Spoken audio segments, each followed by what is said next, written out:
kuba nta mafoto, inyandiko, amajwi n'amashusho bihari ku bwinshi mu Rwanda bigaragaza urugendo rw'ubwigenge bw'u Rwanda, nibyo abanditsi b'amateka bagaragaza ko bikirimo icyuho kugira ngo buri munyarwanda amenye amateka. Nizeyimana Innocent, umushakashatsi wandika ku mateka y'u Rwanda, avuga ko mu byazanye umukoroni umutungo nk'uyu ushingiye ku muco batawusize. Muri misiyo bari bahawe barabwiye ngo mugende mubambura ibyo bafite byose by'ibikoresho byose bakoresha mu iyobokamana ryabo, mu byite ko ari ibikoresho bya shitani, mu bibambura. Barabitwamburaga se babijugunyaga mu mazi cyangwa barabitwikaga, barabipakiraga bakabijyana iwabo.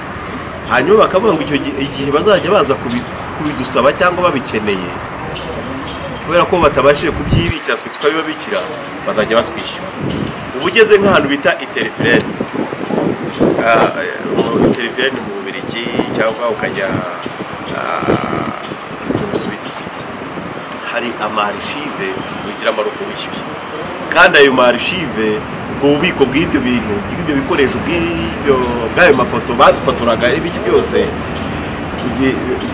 ibyacu bazaga bakadufata nta kintu baduhaye, ariko kwinjiramo bisaba uruhushya rurerure, bisaba ibintu birebire, babifashe nk'ari umutungo wabo. Nizeyimana kandi avuga ko kuba ibimenyetso bigaragaza urugendo rw'ubwigenge kuva umukoroni ageze ku butaka bw'u Rwanda ibyinshi bikiri mu bihugu byakolonije Afurika ari igihombo gikomeye, kuko n'ubikeneye kubisura cyangwa kubyifashisha mu kwandika ibitabo bimusaba kwiyakuya kandi ashaka ibyavuye iwabo.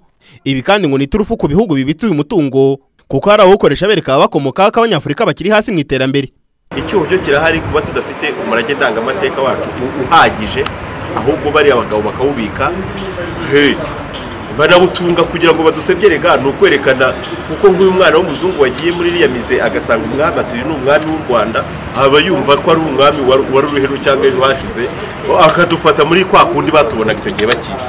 Kumva ko umunyafurika yatera imbere akaba mu nzu nziza nk'iyi ngiyi, abana babo iyo bagiye gusura izo mize zabo baba bumva bo bidashoboka. Amafoto menshi uzabona dukoresha mu bitabo ari amafoto tuyakura iwabo, nta archive dufite.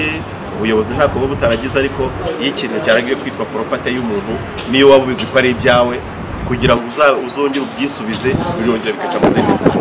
Uretse ko ibimenyetso bifatika by'inzira y'ubwigenge bitaboneka ku buryo bworoshye, ngo n'ibitabo bihari biracyari mu rurimi rudahuriweho n'Abanyarwanda benshi, gusanga inzira yo kubona uyu mutungo izakomeza, kandi no kuba umuco w'igifaransa waragarutse mu Rwanda ngo n'indi ntambwe.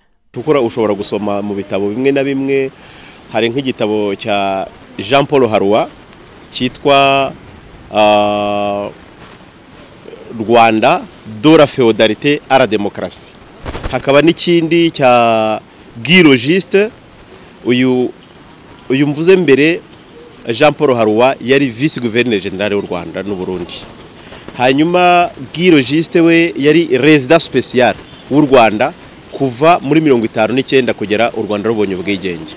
Ibi bitabo bivuga ukuri, ubwo ururimi rw'igifaransa rurimo kongera guhabwa agaciro mu gihugu, urubyiruko ruzabasha kubisoma, bikoreho ubushakashatsi, ndetse n'abazaza nabo bazabashe kugira